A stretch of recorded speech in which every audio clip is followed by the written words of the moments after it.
Um, a friend of mine had asked me after I did a bowl with flowers from our friend's house in Wyoming.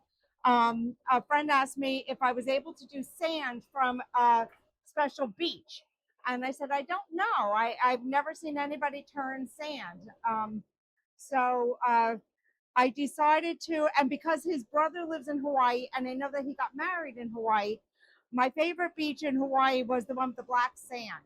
And so I ordered this very fine black sand online and I did a resin pour with the black sand, but I've never seen anybody try to turn sand before.